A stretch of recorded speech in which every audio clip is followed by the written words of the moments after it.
Good morning. स्वागत है आपका अपने YouTube चैनल विनय फिजिक्स क्लासेज में। मैं विनय कुमार आज आपके लिए क्लास 11th के एक चैप्टर की शुरुआत कर रहे हैं जो बहुत ही इम्पोर्टेंट चैप्टर है, यूनिट एंड मेजरमेंट, या फिर इसका दूसरा नाम यूनिट एंड डायमेंशन है। अगर आप 11th के बच्चे हैं या फिर आप किसी मेडिकल या इंजीनियरिंग की तैयारी कर रहे हैं तो आपको 11th और 12th के फिजिक्स का कंसेप्ट जरूरी है।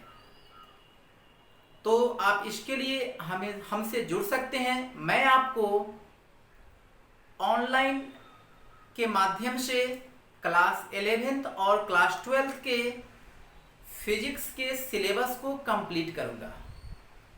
अगर आप क्लास 12th यानी बोर्ड लेवल की तैयारी करना चाहते हैं तो भी आप हमसे जुड़ सकते हैं।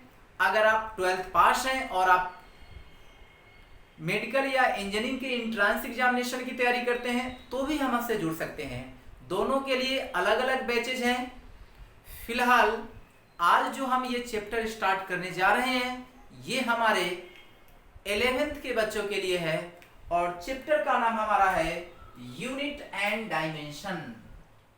Unit and dimension.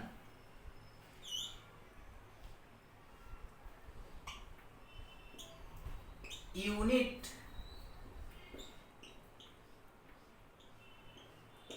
And dimension.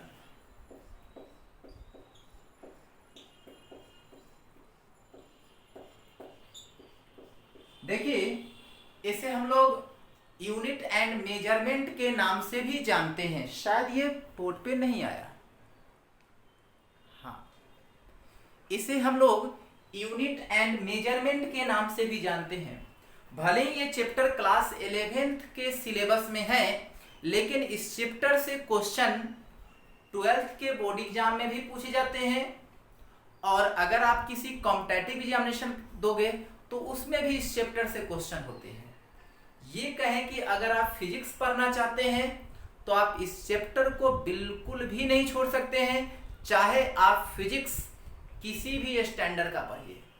सभी स्टैंडर्ड के सभी चैप्टर्स में यूनिट एंड डायमेंशन का यूज होता है। इससे पहले हमारा बेसिक चैप्टर था फिजिकल वर्ल्ड। इससे पहले हमारा बेसिक चैप्टर था फिजिकल वर्ल्ड, जिसको हमने पढ़ाया। अगर आप हमारे वीडियो को पहली बार देख रहे हैं तो आप इस चैनल को सब्सक्राइब कर लीजिए। चैनल को सब्सक्राइब करेंगे तो हमारे सारे वीडियोज का नोटिफिकेशन आपके पास तक पहुंच जाएगी। समझ गए? आप हमसे ऑनलाइन दो तरीके से जुड़ सकते हो। एक यूट्यूब के माध्यम से जुड़ सकते हो और दूसरा हमारा खुद का अपना ऐप है जो प्ले स्टोर पे जाएंगे, विनय फिजिक्स क्लासेस टाइप कीजिएगा और उस ऐप को इंस्टॉल कीजिएगा। जब आप ऐप को इंस्टॉल करेंगे तो आपको उस ऐप में सारे चैप्टर्स जो क्लास 11th और 12th के होंगे उसके वीडियो लेक्चर्स, उसके पीडीएफ्स और उसके स्टडी मटेरियल्स आपको मिल जाएंगे। आप जिस लेवल की भी तैयारी करना चाहते हैं उस लेवल के पीडीएफ अलग अलग फोल्डर बनाकर डाला हुआ है। अगर आपको सिर्फ बोर्ड की तैयारी करनी है तो उसके लिए अलग पीडीएफ है। अगर आप मेडिकल की तैयारी करना चाहते हैं, नीट का एग्जाम देंगे तो उसके लिए अलग पीडीएफ है। अगर आप जेईई मेन का एग्जाम देना चाहते हैं, एडवांस का एग्जाम देना चाहते हैं तो उसके लिए अलग पीडीएफ है। चलिए हम लोग स्टार्ट करते हैं इस यूनिट डायमेंशन में। अगर आपको ज्यादा प्रॉब्लम हो ऐप में खोजने में तो आप हमें कांटेक्ट कर सकते हैं। हमारा मोबाइल नंबर है 9798601625। 12th में अभी हमने ऑप्टिक्स की पढ़ाई कराया है, इलेक्ट्रोस्टैटिक्स की पढ़ाई करवा रहे हैं और इसके बाद हम लोग स्टार्ट करेंगे करंट इलेक्ट्रिसिटी। तो अलग अलग बैच में अलग अलग चैप्टर्स की पढ़ाई हो रही है। आपको जिस चैप्टर की जिस यूनिट की पढ़ाई करनी है आपको हम उस बैच में ऐड करेंगे और आपके सिलेबस को कंप्लीट कराएंगे। ऐसा नहीं कि सीरियल से। आपको अगर सिर्फ ऑप्टिक्स पढ़ना है तो हम ऑप्टिक्स वाले बैच में डालेंगे, अगर आपको इलेक्ट्रोस्टैटिक्स पढ़ना है तो उस बैच में डालेंगे, अगर आपको सिर्फ मॉडर्न फिजिक्स पढ़ना है तो मॉडर्न फिजिक्स वाले बैच में डालेंगे। अलग अलग बैच में अलग अलग यूनिट की पढ़ाई चल रही है। चलिए इस चैप्टर की शुरुआत हम लोग सबसे पहले करते हैं फिजिकल क्वांटिटी से। सबसे पहले शुरुआत करते हैं किससे? फिजिकल क्वांटिटी से। ये फिजिकल क्वांटिटी क्या होता है? तो ध्यान से सुनिए दोस्तों, वैसा कोई भी क्वांटिटी जिसका हम लोग मेजरमेंट कर सकते हैं, जिसको माप सकते हैं और मेजरमेंट करने के बाद जिसको मैथमेटिकल फॉर्म में एक्सप्रेस कर सकते हैं, जिसको माप सकते हैं और मापने के बाद मैथमेटिकल फॉर्म में एक्सप्रेस कर सकते हैं, लिख सकते हैं, वैसे क्वांटिटी को कहते हैं physical quantity. Those quantity which can be measured and expressed mathematically called physical quantity। अगर बात एग्जाम्पल की करें तो length, mass, time, speed, velocity, acceleration, force, work, power, energy, area, volume, ये सभी के सभी कैसा क्वांटिटी है? फिजिकल क्वांटिटी है। ये सभी के सभी किस तरह के क्वांटिटी है? फिजिकल क्वांटिटी है। क्योंकि अगर मैं आपको स्केल देता हूं और कहेंगे कि स्केल से आप इस कमरे का, इस रूम का लेंथ मापिए, तो निश्चित रूप से लेंथ मापने के लिए हम लोग स्केल का इस्तेमाल करते हैं और जो भी लेंथ मेजरमेंट करेंगे उसको कहेंगे मैथमेटिकल फॉर्म में लिखिए। तो आप लिख सकते हो L equal to 10 metre, L equal to 55 centimetre, जो कुछ भी रिजल्ट आएगा मेजरमेंट करने के बाद, क्या उसको मैथमेटिकल फॉर्म में नहीं लिख सकते हैं? लिख सकते हैं। तो लेंथ, उसी तरह से मास भी है, टाइम भी है, वेलोसिटी भी है, एक्सेलरेशन भी है, फोर्स भी है, वर्क भी है, पावर भी है, एनर्जी भी है, एरिया, वॉल्यूम, डेंसिटी, ये सब के सब दोस्तों क्या है? Physical quantity. लेकिन जितने भी हमारे फिजिक्स में फिजिकल क्वांटिटी हैं उसके नेचर में कुछ डिफरेंसेज है, अंतर है, और उसी नेचर में डिफरेंसेज की वजह से फिजिकल क्वांटिटी का क्लासिफिकेशन किया गया है 3 पार्ट्स में। फिजिकल क्वांटिटी का क्लासिफिकेशन किया गया है कितने पार्ट्स में? 3 पार्ट्स में। मैं बता रहा हूं कि वो 3 पार्ट्स कौन कौन से हैं। जरा इस मार्कर को भोजन दे देते हैं, क्योंकि काम करने के लिए एनर्जी चाहिए और ये हमसे ज्यादा काम कर रहा है, इसलिए इसको एनर्जी जरूरी है।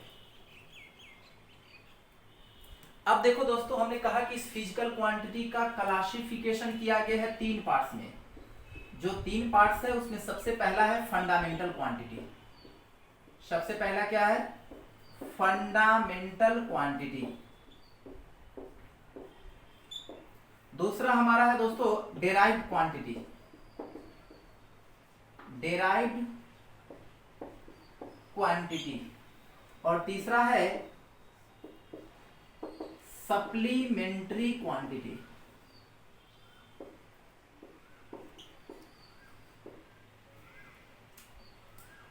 फंडामेंटल क्वांटिटी का क्लासिफिकेशन 3 पार्ट्स में किया गया है। फिजिकल क्वांटिटी का क्लासिफिकेशन 3 पार्ट्स में किया गया है, फंडामेंटल, डेराइव्ड एंड सप्लीमेंट्री।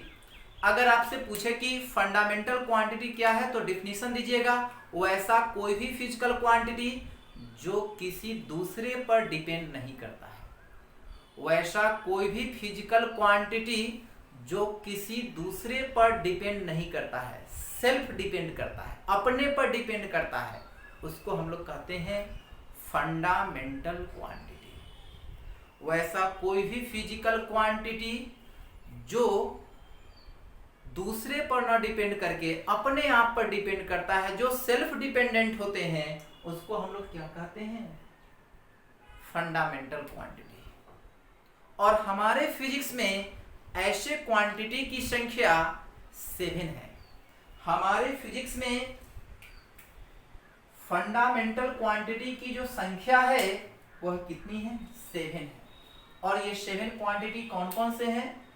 तो सबसे पहला है मास, उसके बाद है दोस्तों लेंथ, फिर है टाइम, उसके बाद है टेम्परेचर, उसके बाद है इलेक्ट्रिक करेंट,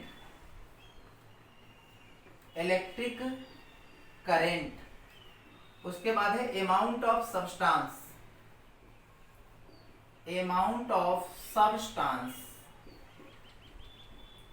उसके बाद है ल्यूमिनियस इंटेंसिटी,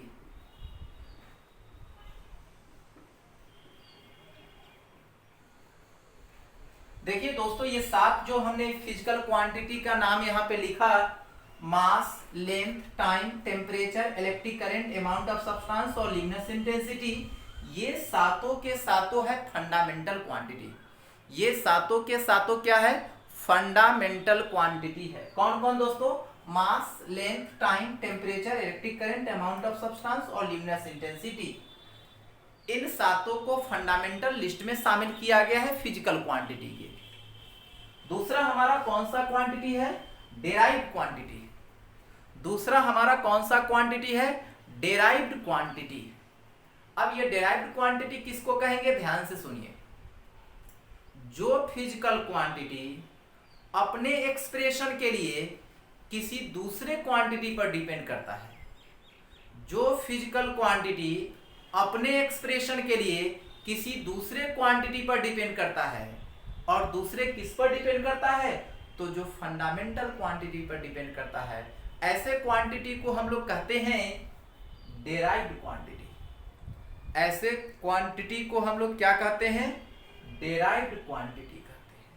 और हमारे फिजिक्स में डेराइव्ड क्वांटिटी की जो संख्या है, जो नंबर है, वह इनफाइनाइट है, असीमित है। फंडामेंटल की संख्या तो फिक्स है 7, डेराइव्ड की संख्या अनलिमिटेड है।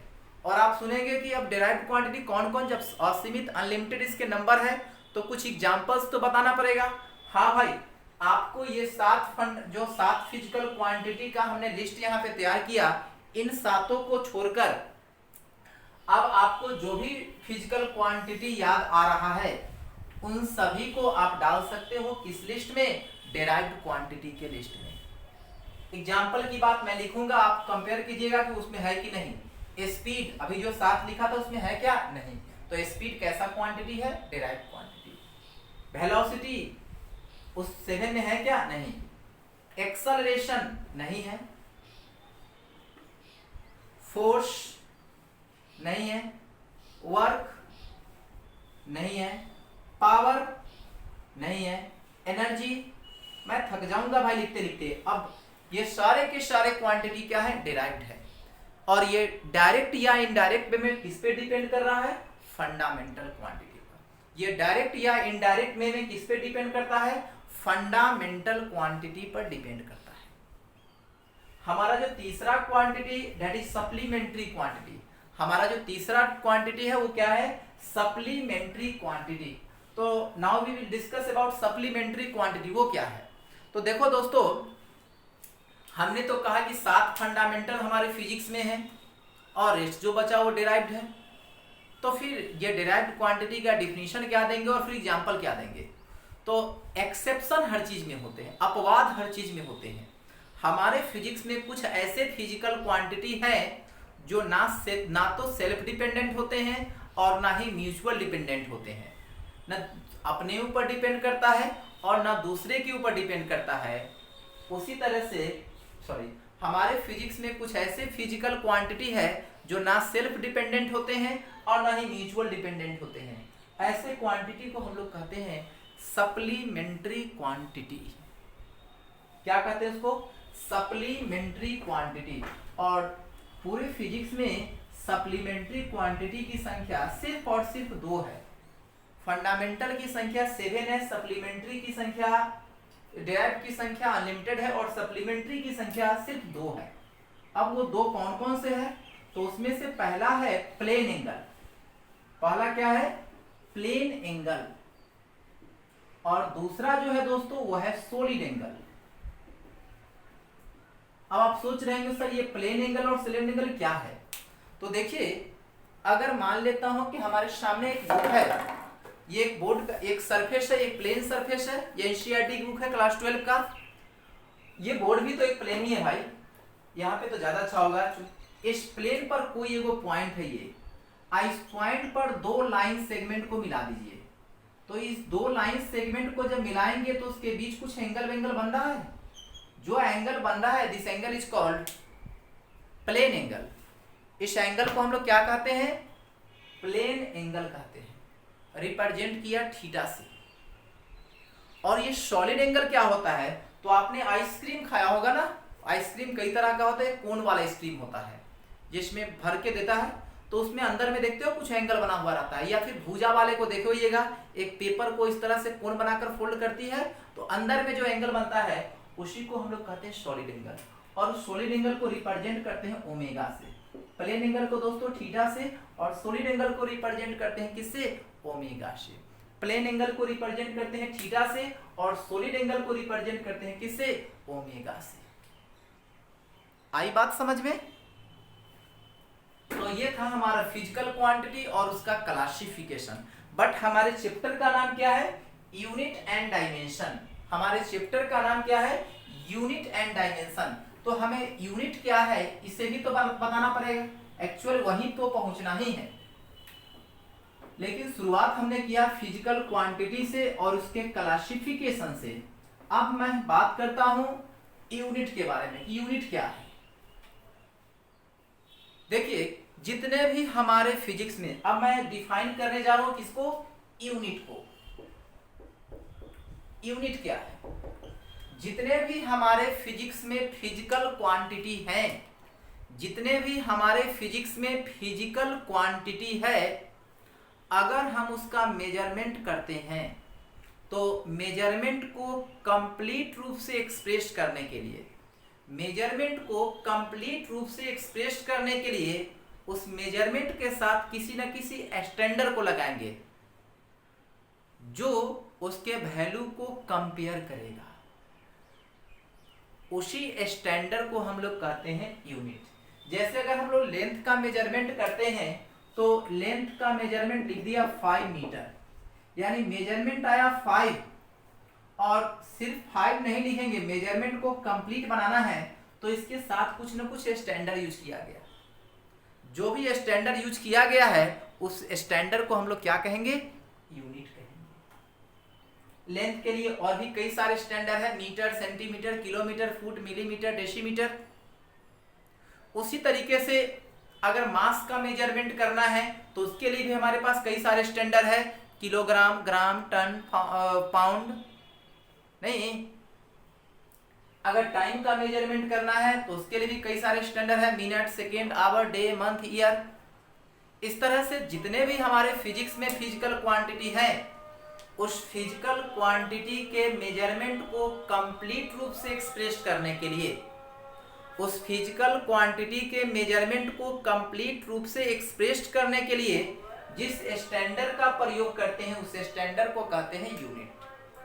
अब सवाल है कि लेंथ के लिए स्टैंडर्ड मीटर यूज किए हम, तो इस मीटर को कौन बताया, डेवलप कौन किया? चूंकि यह फिजिकल क्वांटिटी है, साइंस का टर्म है, तो निश्चित रूप से इसे डेवलप करने का काम हमारे साइंटिस्ट ने किया होगा। और जब हमारे साइंटिस्ट ने लेंथ को मापने के लिए, किसी भी फिजिकल क्वांटिटी को मापने के लिए कोई यूनिट बनाया, तो उस यूनिट को डेवलप करते समय कई सारी बातों का ध्यान रखा होगा। जैसे हमारे माता पिता, आपके माता पिता जब आपका नाम रखे होंगे, मेरा नाम मेरे माता पिता रखे, तो नाम को रखते समय कुछ सोच विचार किए होंगे कि अपने बच्चे का नाम इस तरह से रखे कि उस नाम का अच्छा मीनिंग निकले, उसको बोलने में अच्छा हो, सुनने में अच्छा हो। डेट्स कई सारी चीज का ध्यान रखे होंगे। बिल्कुल उसी तरीके से हमारे साइंटिस्ट जब किसी फिजिकल क्वांटिटी के यूनिट को डेवलप किए तो इस यूनिट को डेवलप करते समय कुछ बातों का ध्यान रखा, और यूनिट को डेवलप करते समय जिन बातों का ध्यान रखा उसको हम लोग कहेंगे प्रॉपर्टीज ऑफ यूनिट। क्या कहेंगे? Properties of unit. तो हमें ये जानना पड़ेगा, बताना पड़ेगा कि यूनिट के क्या क्या प्रॉपर्टीज है। हमें ये बताना पड़ेगा कि यूनिट के क्या क्या प्रॉपर्टीज है। तो ध्यान से सुनिए भाई, यूनिट के क्या क्या प्रॉपर्टीज है। यूनिट का प्रॉपर्टीज, सबसे पहला यही ध्यान रखा गया कि यूनिट का साइज छोटा होना चाहिए। सबसे पहले क्या ध्यान रखा गया कि यूनिट का साइज छोटा होना चाहिए। साइज क्या होना चाहिए? छोटा होना चाहिए। किसका साइज भाई? यूनिट का, ताकि उसको जब हम एक्सप्रेस करें, लिखे मैथमेटिकली, तो परेशानी कम हो। अगर बड़ा साइज का यूनिट होगा तो मेजरमेंट के बाद उसको एक्सप्रेस करना, लिखना थोड़ा टफ हो जाएगा। इसी बातों का ध्यान रखते हुए यूनिट का साइज क्या रखा गया? छोटा। दूसरा किस बात का ध्यान रखा गया? तो दूसरा इस बात का ध्यान रखा गया कि यूनिट का जो वैल्यू है वह कांस्टेंट होनी चाहिए। जैसे अगर लेंथ को मापने के लिए मीटर बनाया गया दोस्तों, तो इस मीटर का वैल्यू, 1 मीटर का वैल्यू जितना हमारे इंडिया में होती है उतना ही पाकिस्तान में होनी चाहिए, उतना ही फ्रांस में होनी चाहिए, उतना ही जर्मनी में होनी चाहिए, उतना ही ब्रिटेन में होनी चाहिए, उतना ही इंग्लैंड में होनी चाहिए, उतना ही ऑस्ट्रेलिया में होनी चाहिए। अगर ये वैल्यू हर जगह पे अलग अलग हो जाए तो फिर मेजरमेंट में प्रॉब्लम होगी जब हम लोग किसी तरह का इंटरनेशनल बिजनेस करने जाएंगे। तो पहला ये बात ध्यान रखा है कि यूनिट का साइज छोटा होना चाहिए। दूसरा ये ध्यान रखा है कि इसका वैल्यू जो है वह कांस्टेंट होना चाहिए। वैल्यू क्या होना चाहिए? कांस्टेंट होना चाहिए। तीसरा किस बात का ध्यान रखा गया? तो तीसरा इस बात का ध्यान रखा कि यूनिट जो है well known and well defined होनी चाहिए। अब आप सोच रहे वेल नोन और वेल डिफाइंड क्या हुआ? तो यूनिट इतना सिंपल हो कि हमें समझने में भी कोई प्रॉब्लम ना हो, और इसी बात को अगर किसी को समझाना हो तो यदि उसको समझा दे। तो यूनिट क्या होना चाहिए? वेल नोन होनी चाहिए, वेल नोन होनी चाहिए एंड वेल डिफाइंड होनी चाहिए। यूनिट जो है वह well known and well defined होनी चाहिए। फिर हम लोग बात करते हैं कि और क्या होनी चाहिए? तो कह रहे यूनिट रिप्रोड्यूसेबल होनी चाहिए। क्या ये रिप्रोड्यूसेबल का मतलब क्या हुआ दोस्तों? तो इस रिप्रोड्यूसेबल का मतलब यही हुआ कि लेंथ का यूनिट होता है मीटर और टाइम का होता है सेकेंड। ये दो अलग अलग फिजिकल क्वांटिटी के यूनिट्स हैं, लेकिन हम मीटर को डिवाइड कर देंगे सेकेंड से, तो ये बन गया स्पीड का यूनिट भाई। यानी दो अलग अलग फिजिकल क्वांटिटी के यूनिट मिलकर एक तीसरे फिजिकल क्वांटिटी का यूनिट बना दिया। दो अलग अलग फिजिकल क्वांटिटी के यूनिट मिलकर एक तीसरे फिजिकल क्वांटिटी का यूनिट बना दिया। इससे यह साफ साफ स्पष्ट हो रहा है कि यूनिट जो है वह रिप्रोड्यूसेबल होता है। जैसे दो अलग अलग लिविंग थिंग्स की प्रॉपर्टी होते हैं रिप्रोड्यूस करने की, उसी तरीके से हमारे यूनिट जो है वह उसमें भी रिप्रोड्यूस की क्षमता, रिप्रोडक्शन करने की क्षमता होती है। देखो ना, दो अलग अलग फिजिकल क्वांटिटी के यूनिट मिलकर एक तीसरे फिजिकल क्वांटिटी का यूनिट बना दिया। अब यहां से ये सवाल है कि यूनिट कितने तरह के होते हैं। अब यहां से ये सवाल है कि यूनिट कितने तरह के होते हैं। तो देखिए दोस्तों, जैसा कि हमने कहा कि फिजिकल क्वांटिटी होते हैं 3 प्रकार के। फिजिकल क्वांटिटी होते हैं कितने प्रकार के? 3 प्रकार के। Fundamental quantity, derived quantity and supplementary quantity. उसी तरीके से फिजिकल यूनिट जो है वह भी होते हैं 3 प्रकार के। यूनिट भी कितने प्रकार के होते हैं? 3 प्रकार के होते हैं। यानी हम लोग बात करते हैं टाइप्स ऑफ यूनिट की। किसकी बात करते हैं? टाइप्स ऑफ यूनिट की। तो यूनिट के जो 3 टाइप्स है उसमें से सबसे पहला है फंडामेंटल यूनिट। Fundamental unit. दूसरा डेराइव्ड यूनिट, डेराइव्ड यूनिट। और तीसरा सप्लीमेंट्री यूनिट, सप्लीमेंट्री यूनिट। जिस तरह से हमने आपको फिजिकल क्वांटिटी का क्लासिफिकेशन दोस्तों 3 पार्ट्स में किया, बिल्कुल उसी तरीके से यूनिट का भी क्लासिफिकेशन किया जा रहा है। कितने पार्ट्स में? 3 पार्ट्स में। Fundamental unit, derived unit and supplementary unit. तो हम लोगों को बारी बारी से इन चीजों को डिफाइन करना पड़ेगा कि फंडामेंटल यूनिट क्या है। तो सुनिए, जैसे फंडामेंटल क्वांटिटी का डिफिनेशन याद किए कि जो फिजिकल क्वांटिटी किसी दूसरे पर डिपेंड नहीं करता है, सेल्फ डिपेंडेंट होते हैं, उसको क्या कहेंगे? Fundamental quantity. बिल्कुल उसी तरीके से आप डिफाइन कर सकते हो, जो वैसा यूनिट जो किसी दूसरे पर डिपेंड नहीं करता है, सेल्फ डिपेंडेंट होते हैं, उसको कहेंगे फंडामेंटल यूनिट। चूंकि हमारे फिजिक्स में 7 फंडामेंटल क्वांटिटी है, तो इन 7 फंडामेंटल क्वांटिटी का कोई ना कोई यूनिट होगा। इन 7 फंडामेंटल क्वांटिटी का कोई ना कोई यूनिट होगा। जैसे मास का होता है किलोग्राम, ग्राम, टन, क्विंटल, पाउंड, तो ये सब हो गया मास का फंडामेंटल यूनिट। अगर लेंथ की बात करेंगे तो लेंथ का metre, centimetre, kilometre, foot, millimetre. Length fundamental quantity है, बट लेंथ का जो यूनिट होगा वो फंडामेंटल यूनिट कहेगा। अगर टाइम की बात करते हैं तो टाइम फंडामेंटल क्वांटिटी है, लेकिन टाइम के यूनिट्स होंगे minute, second, hour, day, month, year, ये सब टाइम का फंडामेंटल यूनिट होगा। टेम्परेचर का होता है degree Celsius, degree Fahrenheit, kelvin, Rankine, rumour. Electric current का होता है ampere, coulomb per second. Amount of substance fundamental quantity है, उसका यूनिट होता है मोल। ल्यूमिनस इंटेंसिटी फंडामेंटल क्वांटिटी था, उसका यूनिट होता है कैंडेला। ल्यूमिनस इंटेंसिटी का यूनिट क्या होता है? कैंडेला। तो जो हमारे फिजिक्स में 7 फंडामेंटल क्वांटिटी हैं, उसके यूनिट्स को हम लोग फंडामेंटल यूनिट्स कहेंगे। बिल्कुल उसी तरीके से डिराइव्ड यूनिट को कैसे डिफाइन करेंगे? तो कहेंगे वैसा यूनिट जो दूसरे पर डिपेंड करता है या दूसरे यूनिट से मिलकर बना होता है। अब दूसरे किससे बना होता है? तो जो फंडामेंटल यूनिट से मिलकर बने होते हैं, उसको हम लोग कहेंगे डिराइव्ड यूनिट।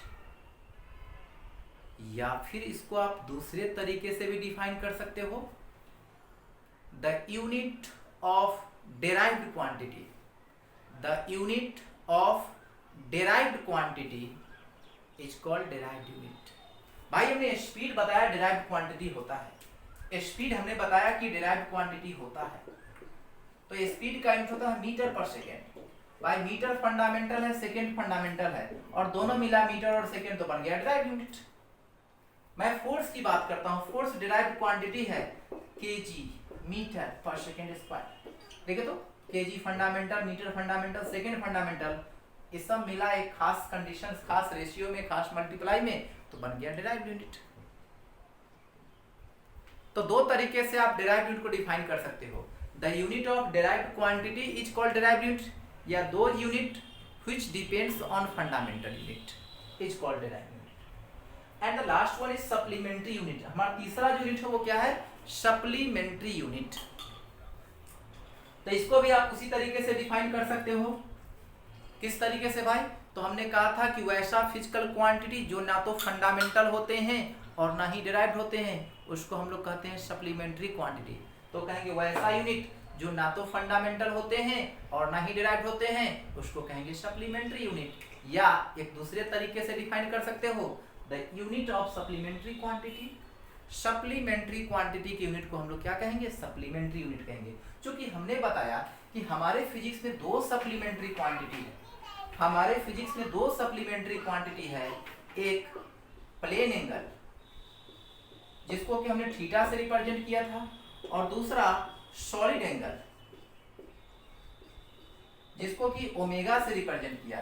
तो ये जो प्लेन एंगल है दोस्तों, इस प्लेन एंगल का यूनिट होता है रेडियन, और ये जो सॉलिड एंगल है इसका यूनिट होता है स्टेरेडियन। रेडियन को हम लोग शॉर्ट में लिखते हैं रेड, और स्टेरेडियन को हम लोग शॉर्ट में लिखते हैं एस रेड। याद रखें, प्लेन एंगल का फॉर्मूला होता है L बाई आर, और सॉलिड एंगल का होता है S by R square. L arc होता है, R रेडियस होता है, यहाँ S एरिया होता है और R रेडियस होता है। तो इस तरीके से आपको फिजिकल क्वांटिटी क्या है, उसको कितने पार्ट्स में डिवाइड किया गया, यूनिट क्या है, उसका क्या डिफिनीशन, क्या उसकी प्रॉपर्टीज है और उसका क्लासिफिकेशन कितने पार्ट्स में किया गया, हमने ये सब कुछ आपको बता दिया। अगर आपको ये वीडियो पसंद आई है तो आपसे मैं रिक्वेस्ट करता हूँ कि आप हमारे YouTube चैनल को सब्सक्राइब कर लीजिए, पसंद आया तो लाइक भी कीजिए, और आप अगर चाहते हैं कि हमारे दोस्त भी इस वीडियो को देखें तो आप इसको शेयर कर लीजिए।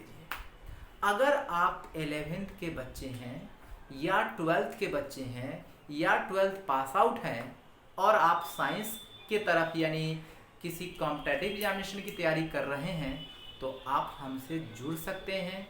मैं आपको ऑनलाइन एजुकेशन प्रोवाइड करूंगा, वो भी बहुत ही सस्ते। इसके लिए आप हमें कांटेक्ट कर सकते हो 9798601625। थैंक यू, फिर मिलते हैं अगले वीडियो में।